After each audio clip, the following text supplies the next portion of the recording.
11th standard exercise 1.3 6th sum. Find the domain of 1 by 1 minus 2 sin x னு கொடுத்துருக்காங்க. இந்த some அப்படியே example 1.22 மாதிரியே தான் இருக்கும். இப்போ பாருங்கள், டொமைன் கேட்குறது அவங்க எக்ஸோட வேல்யூ கேட்குறாங்க.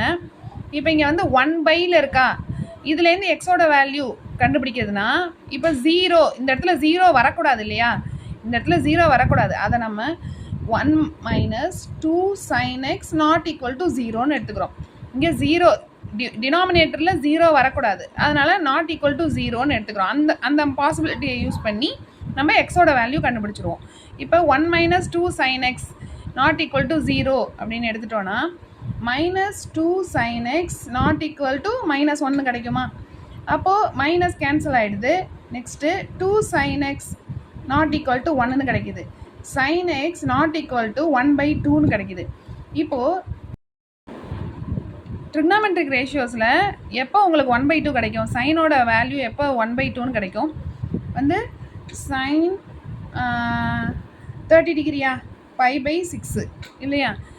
ஓகே, ஆல்ரெடி உங்களுக்கு அந்த சம் பார்த்தீங்கன்னா எக்ஸாம்பிள் 1.22ல் காஸில் வரும். So cos x equal to cos ஒய்னா x equal to 2nπ plus or minus ஒய்ன்னு எடுப்பீங்க. இங்கே பாருங்கள், sine x equal to sine ஒய்ன்னு கிடச்சிதுன்னா அதை நீங்கள் வந்து x equal to nπ plus -1 whole power n, இந்த இடத்துல ஒய் கிடைக்கும். n பிலாங்ஸ் டு z இப்படி கொடுப்பாங்க.